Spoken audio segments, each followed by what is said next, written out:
speaker is Judy Hunt.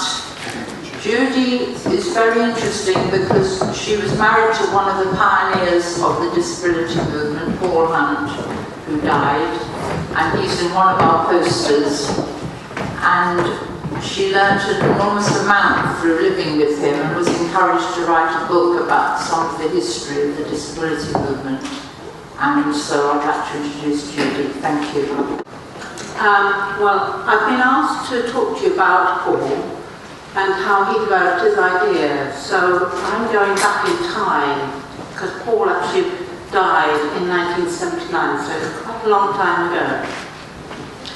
I'm going to concentrate on two particular periods in his life, between 1962 and 1970, and 1970 to 1972. In 1962, Paul was living at Lee Court, Cheshire Home. There were no services in the community, and he felt quite lucky to be there after being in a chronic sick ward, which was grim as a teenager. Anyway, by 62 he was at Lee Court, and from February the 5th to July the 23rd of that year, he kept a very detailed journal. And this is my starting point, because it's a powerful reminder of who he was and how he was thinking about the issues that engaged him then. He was also describing a particularly eventful period in the institution and its community, so it represented a period of a political journey for him, for himself. Core themes in this journal that he was exploring were the management of Lee Court and disability. There was the autocratic and patronising behaviours of the warden and the matron, the management committee, the foundation trustees, and then Cheshire himself. And then there were the struggling responses of the residents and their welfare committee.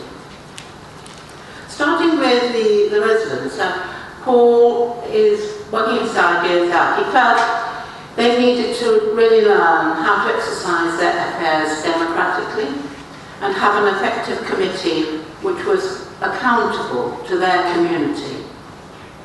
It should offer good leadership and develop their collective voice.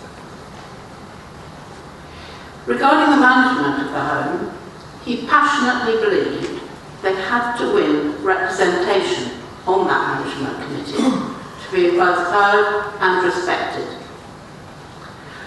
The residents were, as a group, seeking to create a home in which they had some control over their lives and in which they participated as actively as they were able in a mutually supportive way.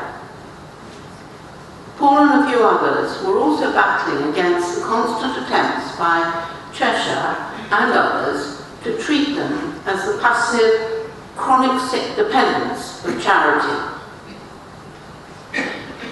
Paul was at this time on the editorial committee of the Cheshire Smile. This was the quarterly magazine of the entire foundation.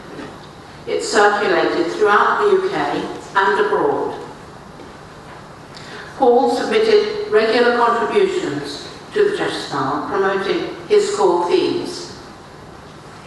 It gave him access to a wide range of journals, articles, correspondence, which he made very good use of.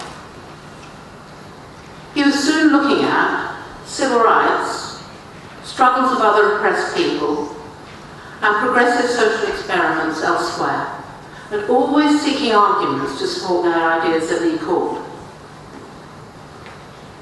Paul was brought up as a Catholic. He was actually pushing himself at this point to be a faithful follower.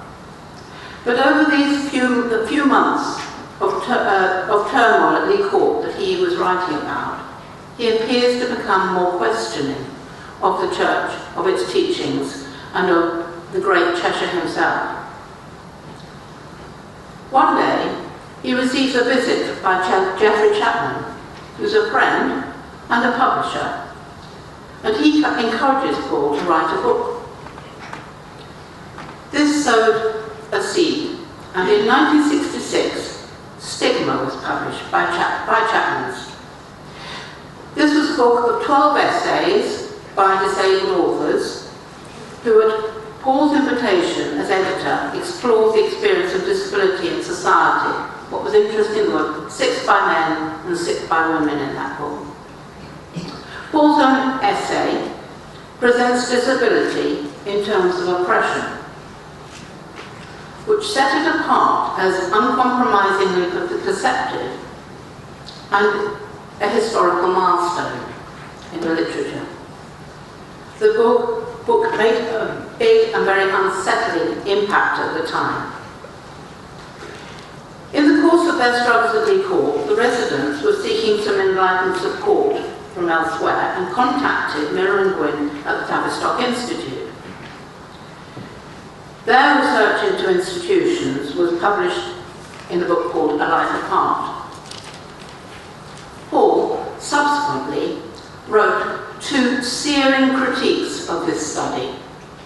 In his final one in 1979, just before he died, he deplores the behaviour of parasitic researchers who feather their careers on the backs of disabled people.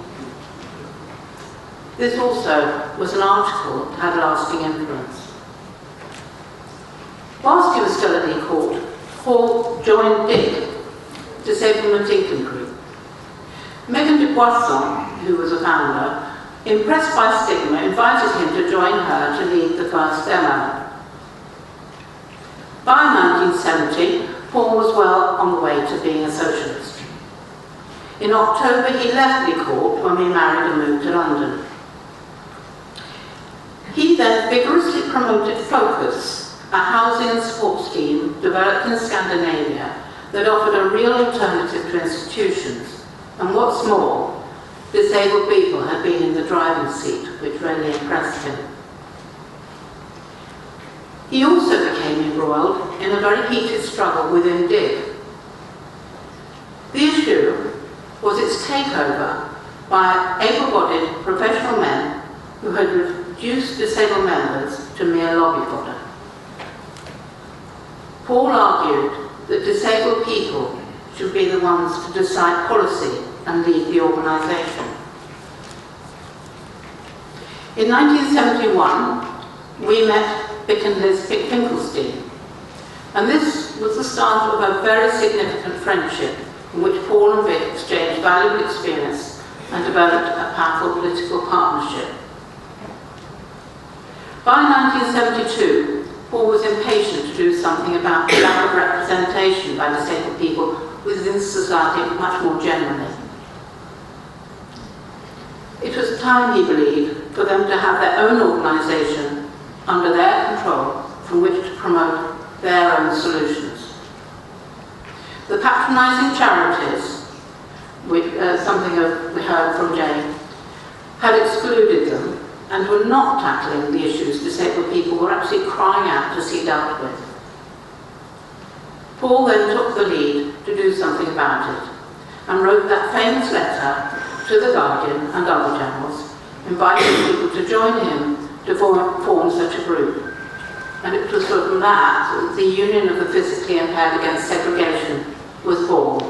And that's where, and if you want to know a bit more about that, then I have published a book, and it is available both in printed form and online.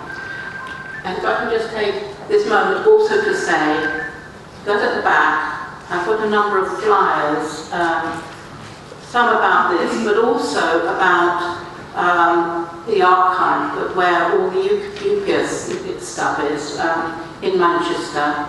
And there's also a flyer about an article by Vic Finkelstein, which is available now, that he wrote within the Union, and another thing by Maggie Davis, which she's just written. It's a sort of forthcoming publication. So the flyers at the back if you're interested.